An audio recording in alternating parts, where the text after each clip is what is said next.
God will never force himself upon someone. யார் மேலேயும் தன்னை வந்து பரிசுத்த ஆவியானவர் திணிக்க மாட்டார். இந்த வார்த்தையை மனதில் வச்சுக்கோங்க.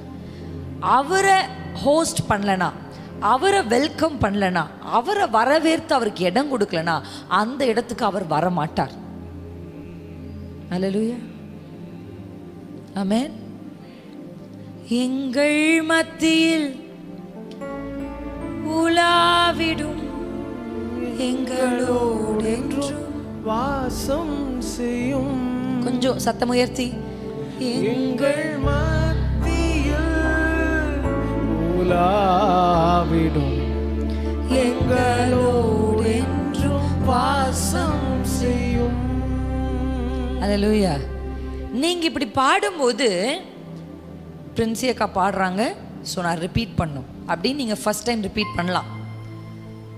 ஆனால் நெக்ஸ்ட் நீங்கள் உண்மையாக பாட ஆரம்பிச்சிங்கன்னா you are opening a door for God.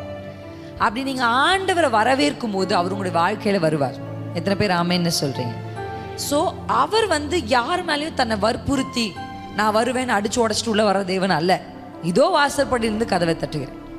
If you open, if you allow, உங்கள் வாழ்க்கையில் உங்கள் மனதை, உங்கள் சிந்தனையை, உங்கள் உதடுகளை, உங்கள் கைகளை, உங்கள் கால்களை, உங்கள் ஐம்புலன்களை, உங்கள் சிந்தை செயல் எல்லாவற்றையும் நீங்கள் அலோவ் பண்ணிங்கன்னா அவர் அதை டேக் ஓவர் பண்ணுவார்.